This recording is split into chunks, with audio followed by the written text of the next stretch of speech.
Here's the story from the Wall Street Journal. Alex Jones sues the Onion and Sandy Hook families over InfoWars deal. Attorneys for Jones say the satirical website made illegitimate bid for InfoWars and plans to misuse its intellectual property. Okay, so, Alex Jones, he got sued by the Sandy Hook families. The Sandy Hook families demanded the maximum penalty, which would have been $2.75 trillion, or the GDP of France. It's not a joke. That's literally what happened. I know, it's crazy times. Now, InfoWars is up for auction, and I'll give you the quick gist of the story as to what's happening right now. So the Onion puts in a bid for what Alex Jones's lawyers and another company, it's First United American Companies, is that what it's called? First United American Companies. They say that the Onion offered $1.75 million. However, they got a waiver from the Sandy Hook families, which was to apply the debt from Alex Jones to the sale, to increase the value of the sale, to then forgive the debt. It seems to make no sense. If what they're alleging is true, it's basically the Sandy Hook's family saying, Alex Jones owes us money. So the money he owes us, we will pass off a debt waiver to the Onion to then apply our own debt to the product that we're supposed to be receiving. It makes no sense. It's circuitous. So Alex Jones says that another company, First United, offered $3.5 million, which should have won the bid.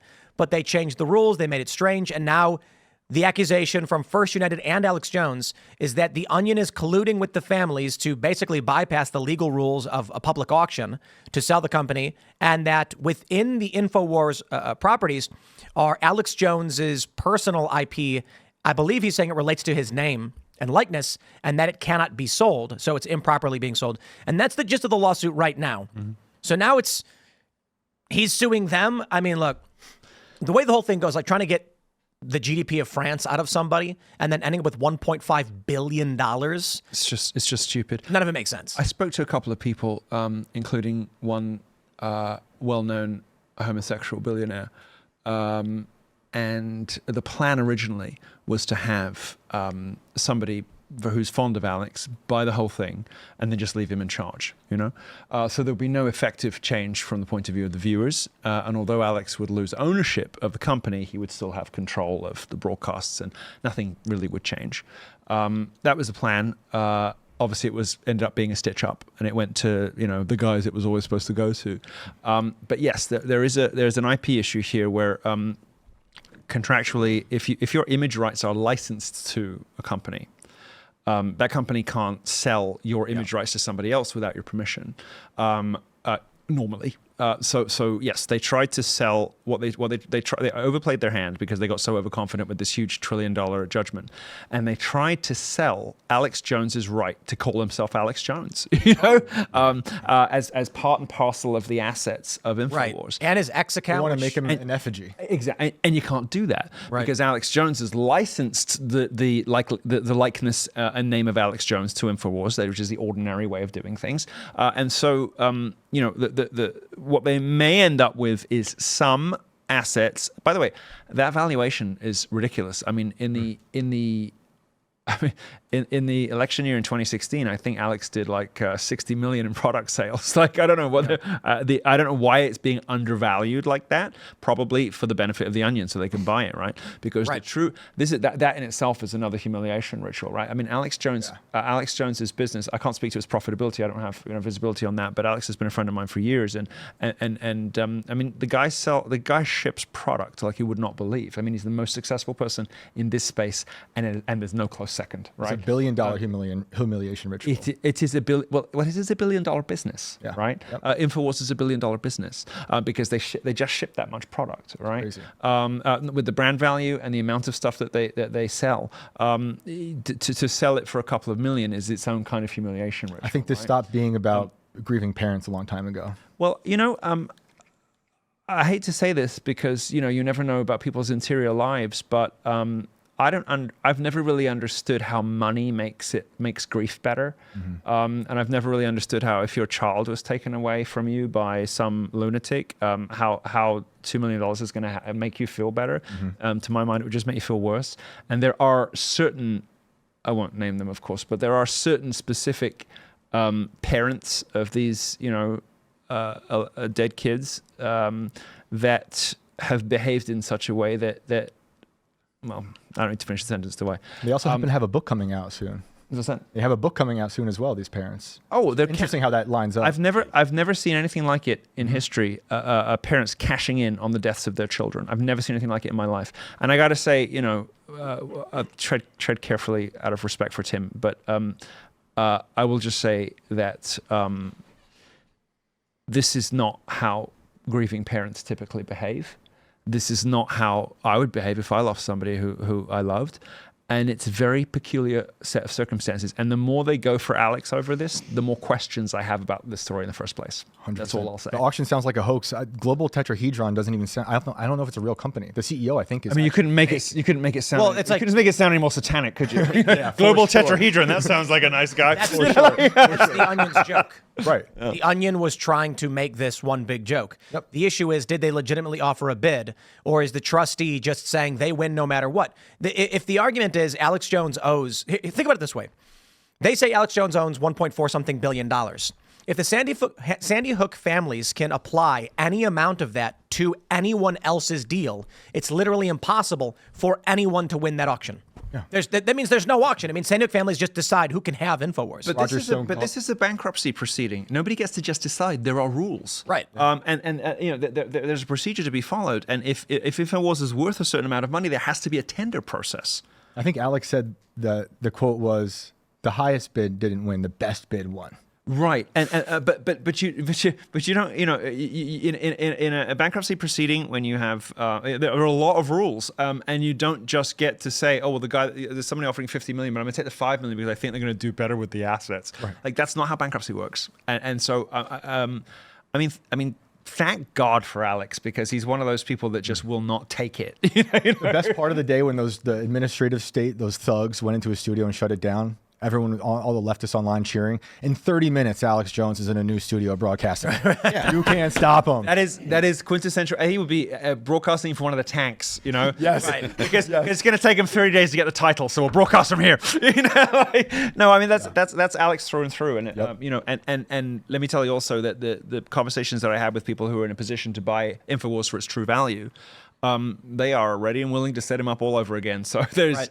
And the value is, nobody cares about InfoWars. No, people care about Alex, and he's not going away. And nothing, there are people with the money to do this. I can tell you, that are happy to set him up in exactly the position he's in today.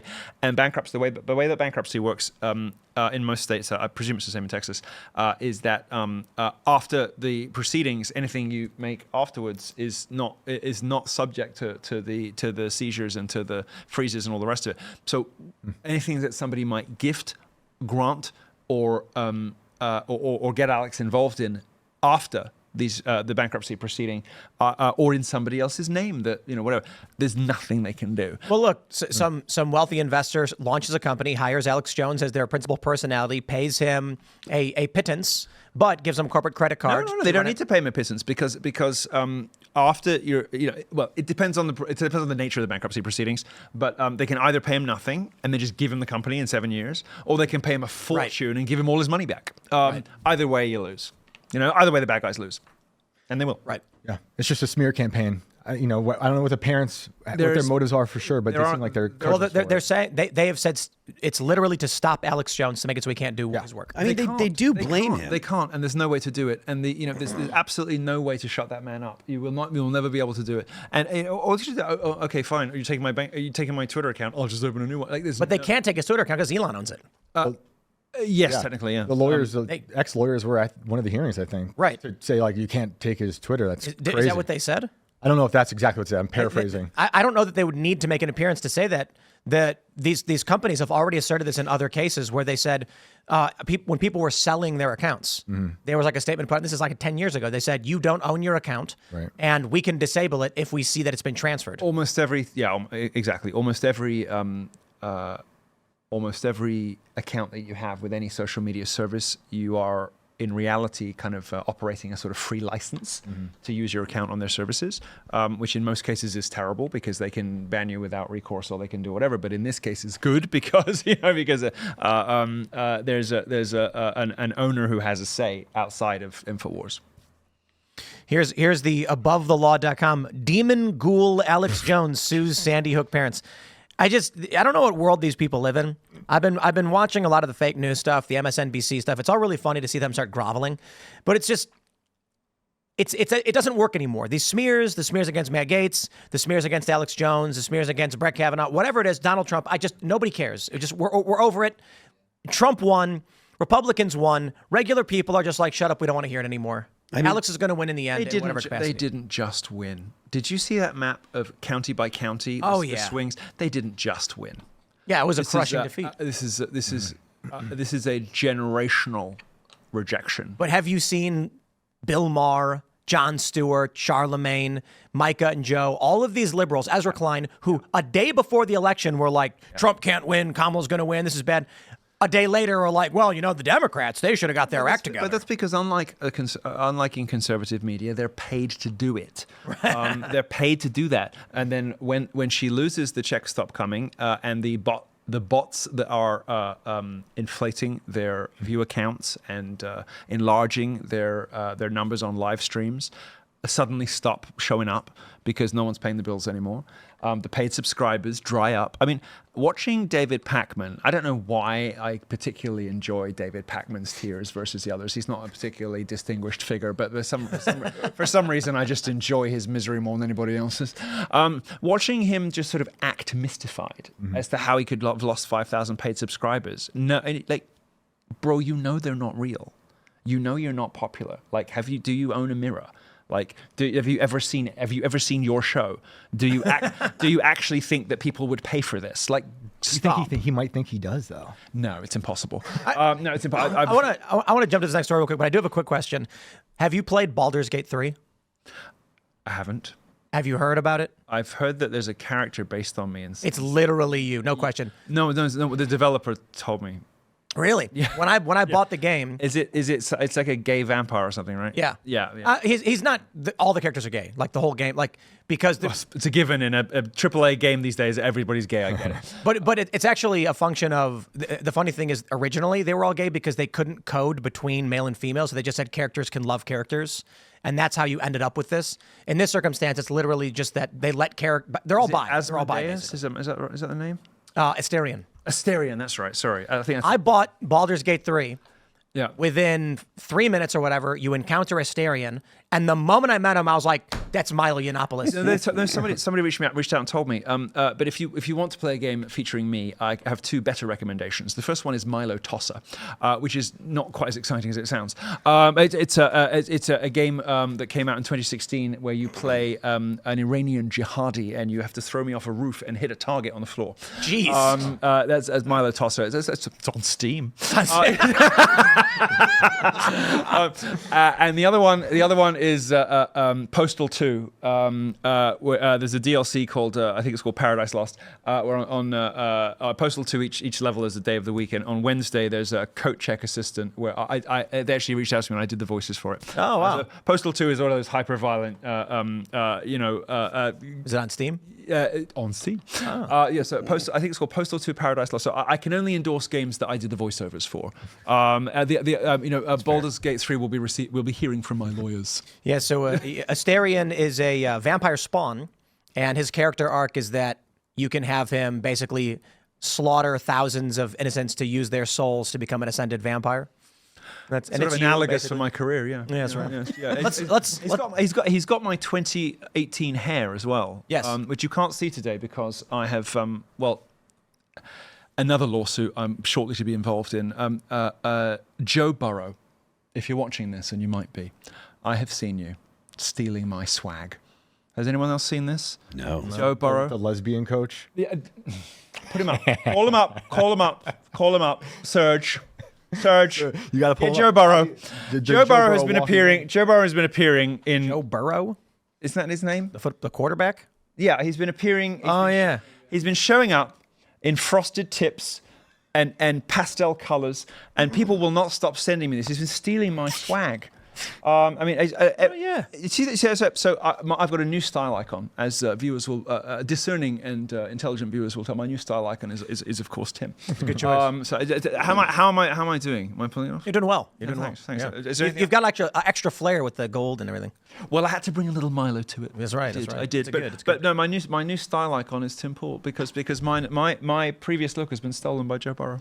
Thanks for checking out this clip from Timcast IRL. Make sure to watch the show live Monday through Friday at 8 p.m. Subscribe to this channel, and we will see you all there.